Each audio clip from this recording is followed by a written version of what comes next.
So Dr. Matt Sikora is assistant professor of pathology at the University of Colorado Anschutz Medical Campus. And lucky for us, he's also a member of the LBCA Scientific Advisory Board. Matt has focused his ILC research on the unique biology of the estrogen receptor in ILC, working to define how it drives ILC growth and to understand the pharmacology of estrogens and anti-estrogens in ILC. The mission of Matt's lab, the Sikora Lab, is to develop new treatment strategies to stop anti-estrogen resistance in ILC, while working with advocates to focus on the priorities of people with ILC. I should note too that Matt and another of our scientific advisory board members, Dr. Rebecca Riggins, published a paper earlier this year that is on our website about the challenges of the lack of ILC research models and recommendations for addressing them. And very recently, they also released a preprint paper online about the role that an estrogen receptor signaling pathway plays in lobular cancer cell metabolism. Matt regularly supports patient advocacy and collaboration between researchers and patient advocates, and he gives generously of his time to assist with the presentation of IL research in lay terms and in helping vet the publications that we include in the LBCA Publications Library. Thank you so much for all that you do, Matt. And without further ado, I'm going to turn it over to you. And I think, Colleen, you're going to let Matt share his slides.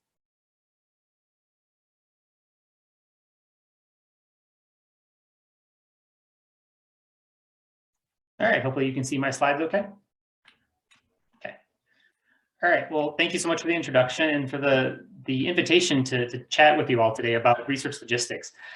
So often when you hear about research, it's from the results. When this is actually the first time I've gotten to talk in this format about what goes on behind the curtain and how we actually operate research labs.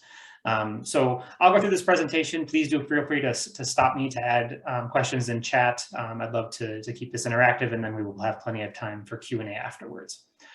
So overall today, I'll be talking about what exactly is basic cancer research, how do we do it, and how do we support the lab. So I'm just going to walk through kind of the questions that I'll talk about with you today. Firstly, what is basic cancer research? What do we mean when we say that?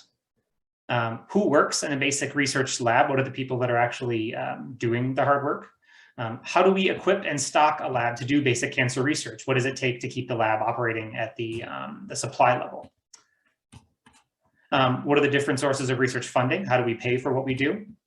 And since most of that comes from grants, we'll talk about what does the grant writing process look like. And then at the end, I'll talk about how advocates can partner with researchers and the growing role of patient advocates in the grant review process. Let's see. All right, so let's start at the beginning. What is basic laboratory research?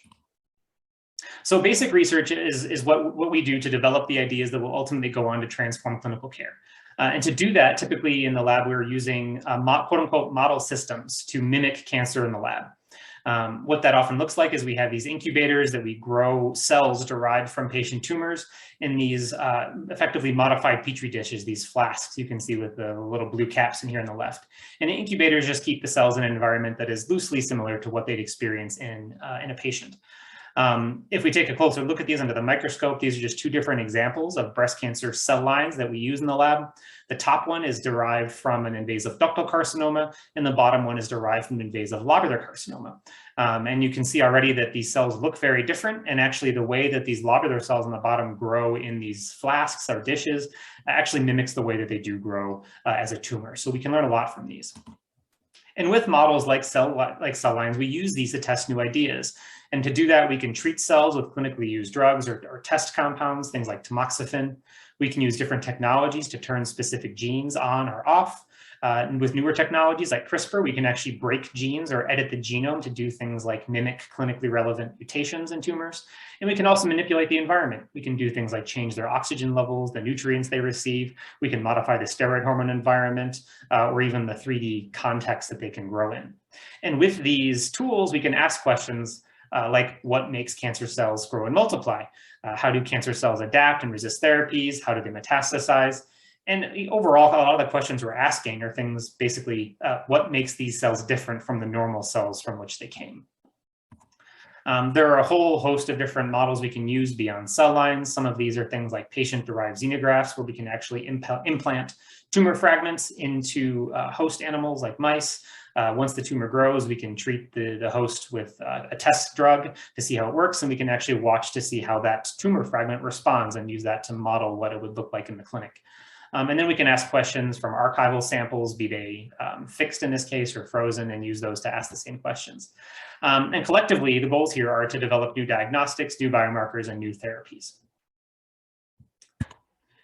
So what does this process actually look like? So from a kind of a conceptual framework, first we have to come up with the ideas, and that's spending time doing literature searches, talking to clinicians to identify relevant problems, and then we have to get funding, and I'll go into all of these in more detail. Then we actually have to do the research. These are just a few shots from my lab and some of the folks that actually do the work. This is our kind of main bench space, and then this is at the bottom here is the culture space where we maintain those tumor models.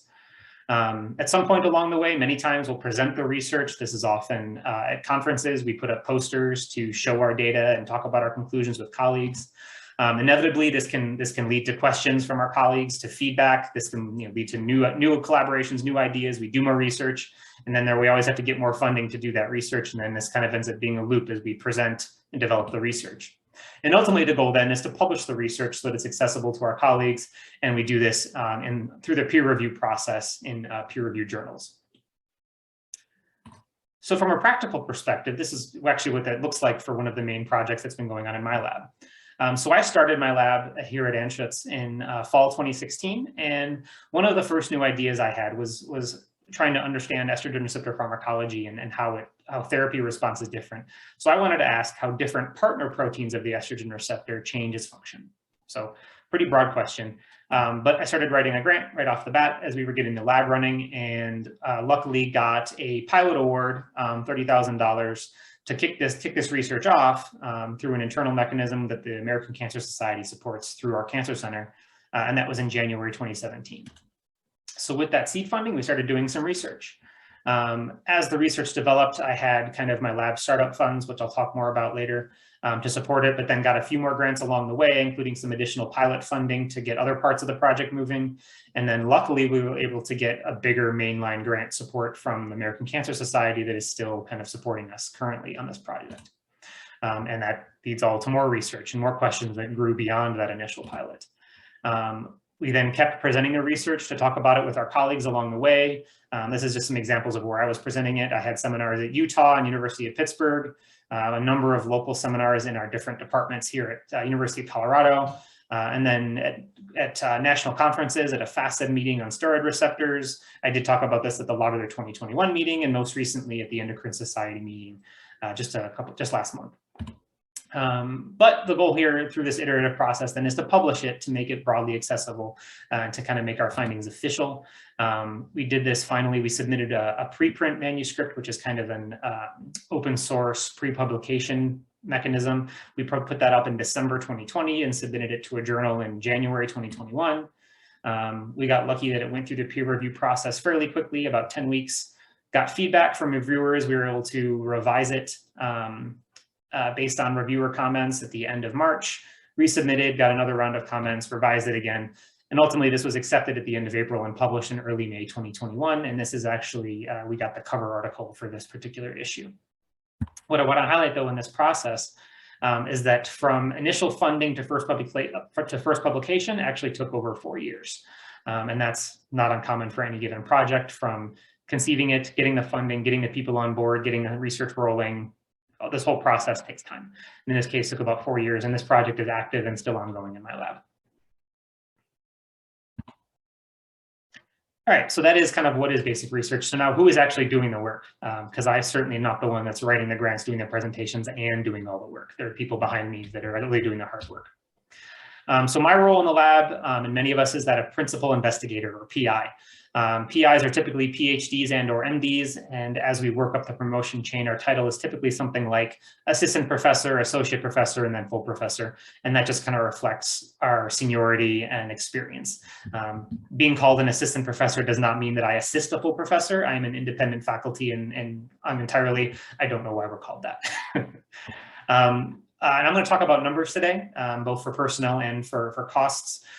So PIs will typically make through that lifespan between $80,000 and $200,000, and this is based on what level they're at, and then whether or not they have additional larger administrative roles. Things like program directors, deanships, those then factor into salary. But that's kind of a broad range across the assistant to full spectrum. And then kind of like in vaguely decreasing seniority in the lab, kind of the main support we might have as far as seniority are staff scientists. These are not super common positions, but they're becoming increasingly common. These are typically PhDs, and they may be non-tenure track faculty, or they may be kind of super senior technicians. These people are extremely invaluable because they're highly skilled. They've got years of research experience, and they will typically make between $60,000 and $100,000. All of these salary ranges I'm going to present to you, we in academia are not super competitive with pay, and that's due to our funding structures and where we have to get most of our funding. So that's an issue that I could spend a whole nother webinar on, and that you could get yourself lost in science Twitter learning more about. But suffice to say that these people are unfortunately underpaid.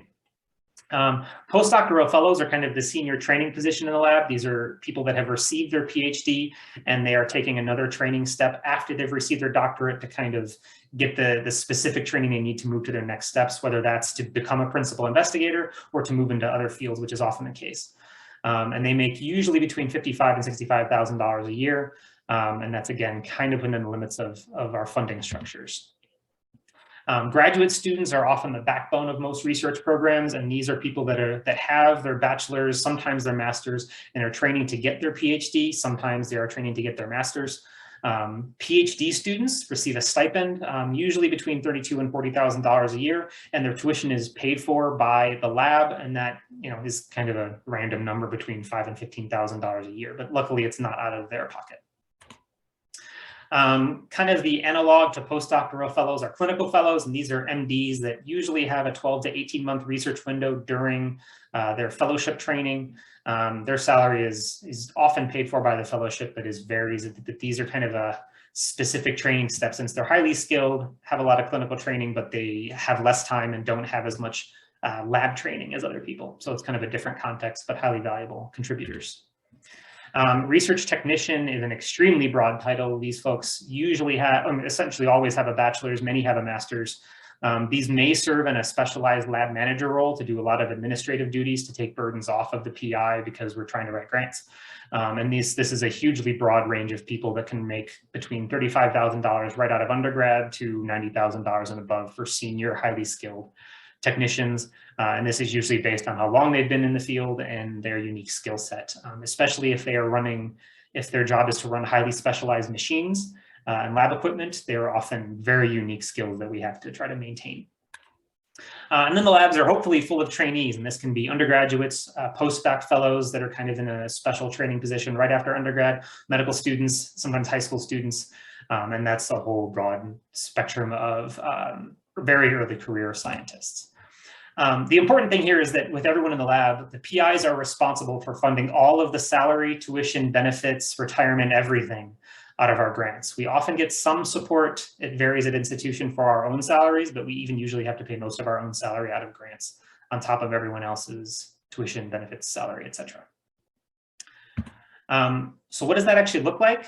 So this is just a couple of examples of what overall funding costs are for a generic lab, a small lab of 4 or 6 people. So here I've just got an example of 4 people, a PI, lab manager, a grad student, and a fairly junior technician. This will cost on the order of $400,000 a year.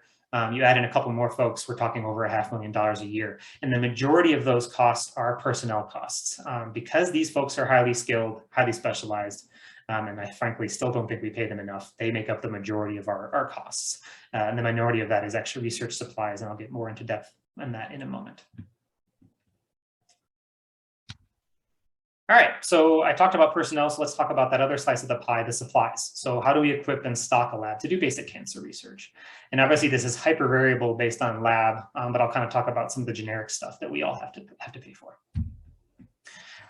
So these are just, again, some of the pictures from my lab, and I have to pay for everything you see in these pictures that we have to pay for out of grants. Sometimes we can get this from surplus supplies, refurbished equipment. We do the best we can, but this all has to come out of our funding.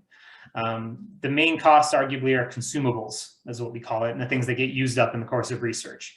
One of the major costs is plastics, which are the tips, the tubes, the flasks, all the things we use to move fluid, hold fluid, grow cells, do experiments physically in.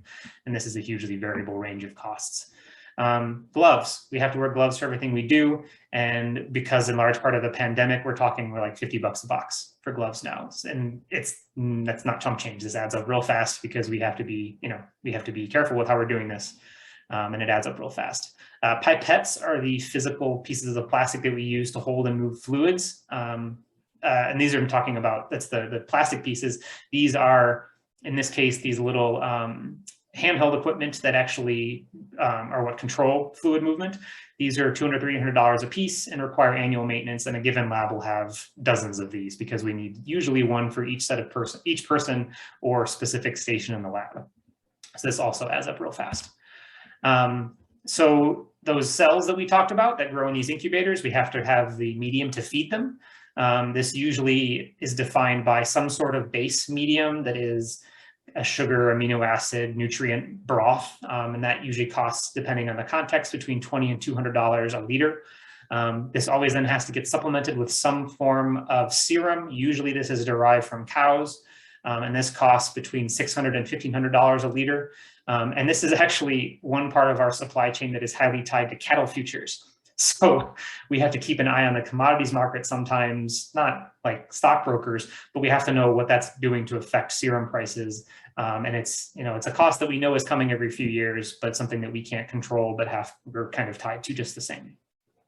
If you're doing specialized cultures, some of the newer models like quote unquote organoids that are derived from tumors, these require purified growth factors that are absurdly expensive. And can dramatically multiply the cost of doing this culture. Some of these basically every time you do a round of maintenance on these cells, which is weekly, you're spending hundreds of dollars just on the growth factors in the medium. So it is prohibitively expensive sometimes. Some of the other reagents, things like antibodies, are things we use to detect the proteins or molecules that we're trying to study. We want to look at it in patient tissues. Each time we want to buy one to test it, a small volume of it costs between $300 and $500. And that's every single time. And that adds up real fast. And then every lab has a whole litany of specialized reagents, compounds that we have to pay for. And that is thousands of dollars a year. If we want to do bigger experiments that use high-end equipment, things like next generation sequencing to look at gene expression, mutation levels, et cetera, to use this with core facilities that are the shared resources in our institutions, these will cost up to $200 a sample or more, and then any given study will have dozens of these. If we want to use the hyper-specialized equipment, maybe the fancy microscopes that an individual lab can't afford, we pay hourly fees that are heavily subsidized, but we're still talking $25 to $200 an hour for technical support and use of these machines. Altogether, I think most of us budget around $20,000 to $30,000 a year per person in the lab in consumable costs. And this varies based on state, career stage, project, et cetera, but that's kind of a ballpark. We then have to buy the capital equipment, the big stuff. So an example, this picture in the bottom this is where the equipment to actually maintain those cell models. The incubators are $6,000 to $10,000 a piece, highly specialized equipment. These biosafety cabinets at right are what we actually do to maintain a sterile environment for those cells. Those are upwards of $20,000 a pop and annual maintenance on top of it. And then centrifuges, things we use to spin down and collect cells, $5,000 to $20,000 a pop, depending on the model. If we're talking about doing tumor studies in vivo using mouse hosts, a single mouse from a supplier can cost $80 to $120 for most of the tumor studies we're doing in the lab. We have to pay for housing, actually maintaining them in our vivariums to keep them healthy. And that's, for most of the mice that we use to model studies, is around $1 per day per cage, and a cage can hold 4 or 5 mice. So for a small brief tumor study, between buying the mice, this is not counting the equipment to actually implant the tumors and do the drug treatment. This is just the hosts. We're well over $6,000 for a small brief study between housing and animal costs. Then it actually costs us money to publish our research and present it. Publication fees for any given journal vary depending on whether you're talking Nature, Science, or maybe our society journals, but we're talking usually between $1,000 and $10,000 an article. Myself, I won't pay on that high end. I don't go there. And then to present at conferences, we pay for travel, we pay for registration, we pay for abstract submission fees, we pay to print the poster, and then per person, we're talking $2,000 to $3,000 for a national conference. So this also has to come out of our grants and other funding sources as well. So costs add up rapidly for new labs. This is just kind of an example cost curve for what a new lab looks like. And this is over 4 years from like a random example of the dark line being the total personnel costs, the top being total personnel or total supply costs on top of that. So this is just an example of a small lab getting off the ground. So let's say off the bat, the PI is able to hire a technician that's fairly new out of undergrad. They'll cost $40,000 a year in salary. And when you add fringe benefits, that's about $54,000 a year. Maybe they're lucky and they're able to hire a postdoc. Starting pay for a postdoc is around $55,000. Add fringe benefits, and that's at least $70,000 a year. So those costs are starting to add up. Let's say after the first year, a graduate student joined the lab with tuition and fringe benefits. That's about $50,000 a year, depending on the institution. So now the lab is kind of with 3 full-time people we're paying for. You can see the costs are kind of just accumulating. Let's say we even get lucky and after a year that grad student gets a specialized grant for their training and it covers most of their fees. So we've caught a little bit of a break there. You can see that within 4 years, just with kind of routine costs, we've already spent $750,000. The good news of this projection is that it does not assume that the PI is able to get any grants. The bad news is that this projection does not include any large equipment costs. It doesn't include any animal studies. It doesn't include any of those like sequencing studies, the big omics studies. It doesn't include any PI salary. We often have to pay that ourselves out of our grants as well. So you can see again with small lab, no big expenses, and we're already talking $750,000 within 4 years.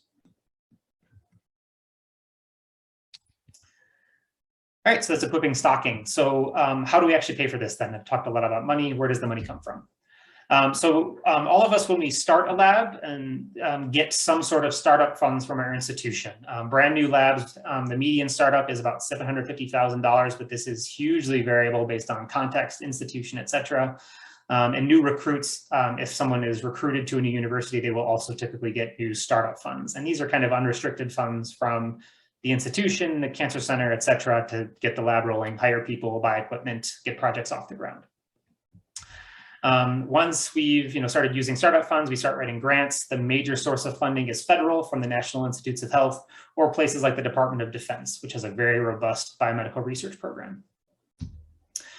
Foundations are really important for funding labs. Nationally, we're talking about American Cancer Society, Susan G. Komen, and many state regional foundations. Here in Colorado, the Cancer League of Colorado is an amazing supporter of pilot grants. And then there are a handful of lobular focus groups like Dynami and, of course, LBCA. Philanthropy and endowments are not super common, but they're really important for labs that have them. Grateful patients are probably the major source of these, so it typically will go to physicians that have treated these patients, but there are a handful of other funds, and I'm so fortunate to have the Lobular Breast Cancer Research Fund at Anschutz that was established by some of my advocate partners. We do, in some cases, get industry funding. Most often, these are for clinical trials. And when it is for research, it's for quote unquote contract research with specific deliverables. So like you're investigating a specific new drug or new technology. And because it's contract driven, it's less common for basic research, but it is more common for trials that are using new agents, test agents. And this is just an example of what total funding portfolio looks like at my medical campus. The caveat is that this is not just basic research, this is campus-wide, so it's clinical trials, epidemiology, et cetera. But you can see that the top slice there, I think it's about 55 or 60% of our research funds come from federal sources like the NIH. Another swath comes from industry, and those are mostly clinical trials. We do get a fair amount of funding from associations and foundations, and then there's a handful of other sources. But again, even taking all research on campus into account, the majority of our funding comes from federal sources.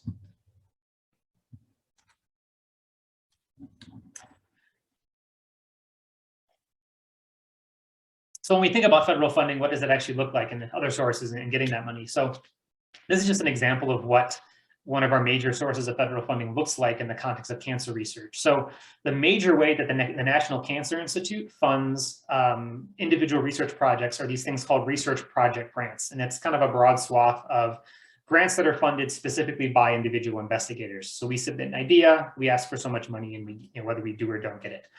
And at NCI, that, depending on the year, is around $2.6 billion a year. And at the NCI perspective, the good news is that more than 10% of that goes to broadly breast cancer research, so that in the last handful of fiscal years has been around $280 million. For ILC, obviously, we're woefully short. In the most recent fiscal year, it was only $1.4 million for ILC. So despite being 10 to 15% of cases, we're talking only 0.5% of breast cancer research funding. So certainly problematic, and that's a whole nother webinar I could give about addressing that issue. But so we've got all this funding available, so let's talk about the reality about getting it. So the major mechanism that we apply for funding through this research progress grant avenue is called an R01 or an R01. Those grants are around $250,000 to $400,000 a year, again, depending on context. The problem there is that the success rate for those through NCI right now is only 10 or 11%. And that literally means that for every 10 grants submitted, one gets funded. And I'll talk more about the grant writing process, but these grants take hundreds of hours and years to progress. When only 1 out of 10 is getting funded, it's tough.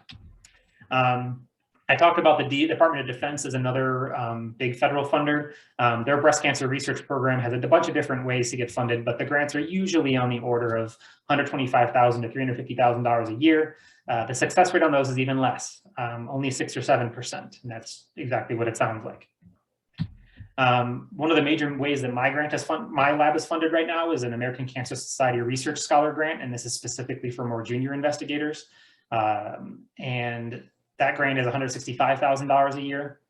I don't know their funding rate, but their limited funding does result in something of a queue. For my particular example, I had to apply for this grant 3 times, and each time it was actually approved for funding based on the quality and the merit of the application, but they didn't have enough money to fund it until my 3rd application. So that basically took 2 years of resubmissions to get that grant approved enough to get into the funding line. So it does slow things down. And just for context, I'm doing okay as a PI as far as success rate.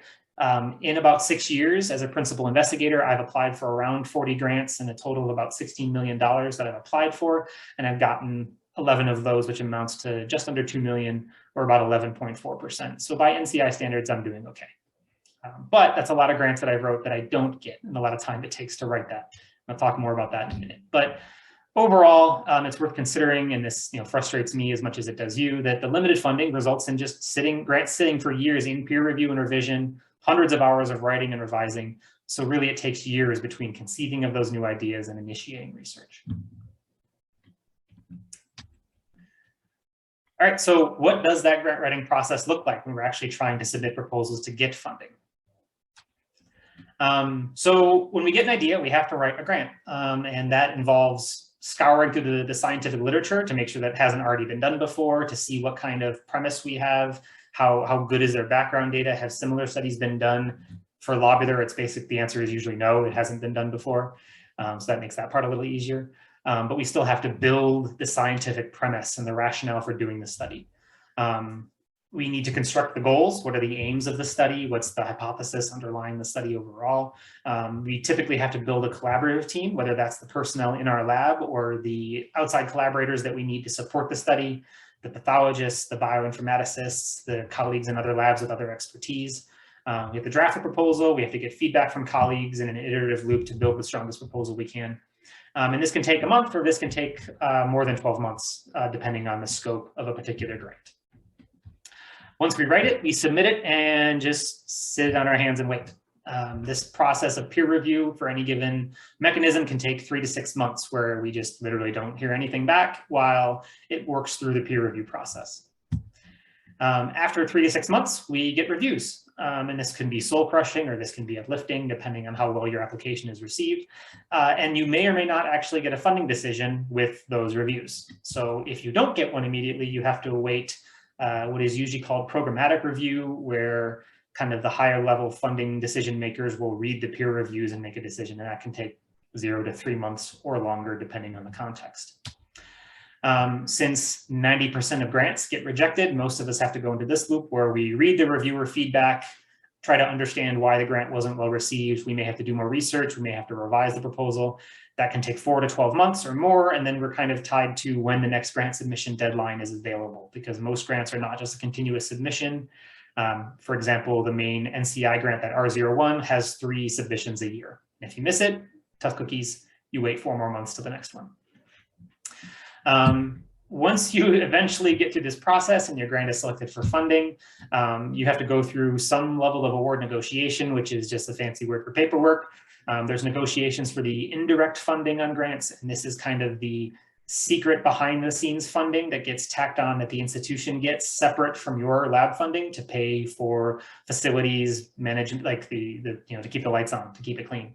And then you have to get regulatory approvals, your reviewed if you're using patient material, if you're using recombinant DNA, all has to get approved. You submit paperwork for that. That can take 1 to 6 months or longer, depending on the context. And then you get funding. Hooray! If you get funded on the first try, that process can take 4 to 12 months. For example, we just got a DoD award that just initiated last week, and it took 9 months from submission to funding. If you don't get it the first try and you go through resubmission cycles, this process can take years, because the submissions process can take upwards of a year every time. And then once it gets awarded, you have to wait through the same process. So this is not a quick process, unfortunately. So I have just a handful more slides. So how can advocates partner with researchers? What does that look like? So from my perspective, the place that I'm most excited to get feedback is when we're early in the process, when we're constructing the goals of the research. So where I've found feedback most valuable are, and this is just some of the questions that I want to ask my advocates when I work with them, is does the research I'm proposing have the potential to impact patient needs? And I have potential asterisks, because when you're talking translational research, the impact is usually pretty obvious. We're developing new therapy, developing new biomarkers. When we're talking basic research, the potential is less obvious, because we may be trying to ask a core question about cellular biology of cancer. But if we can't communicate that to you as an advocate or patient on why you should care about that, then maybe we're not asking the right question. Similarly, with the underlying potential in mind, are the proposed goals actually going to address something that patients care about? Are we addressing something that matters to them, be that dealing with metastasis or specific side effects or context for disease spread? Are we addressing things that matter? Are we proposing new interventions that are actually going to be doable for patients? I can easily come up with a 4-drug cocktail that kills every single cell in a petri dish, but the side effects in a patient context would likely be so horrific that no one's going to take it. So actually, are we actually doing something that you can imagine getting through clinical trials such that a patient would want to take that therapy or that intervention? So that's important to keep in mind. Does the proposed research equitably serve patient populations? This is another webinar I could give, but so many of the models we use are not fully representative of the patient populations that we serve, but are we trying to incorporate that? Are we using the right models to represent the patients that are going to benefit from this research? Will the research outcomes actually be available at the patient advocate community? Some of those $10,000 journal fees I alluded to earlier are then, they become paywalled. They become accessible only if a subscription if you have a subscription to a journal, and which I think is nonsense, because then anyone outside of academic centers that are paying subscriptions can't read your research. So that needs to be taken into account early in the process. And then even outside that publication framework, will the research outcomes be made accessible? Can we put this in lay language that is, so that our stakeholders, the people that we're trying to serve, will they actually be able to understand what we're doing with their tax dollars?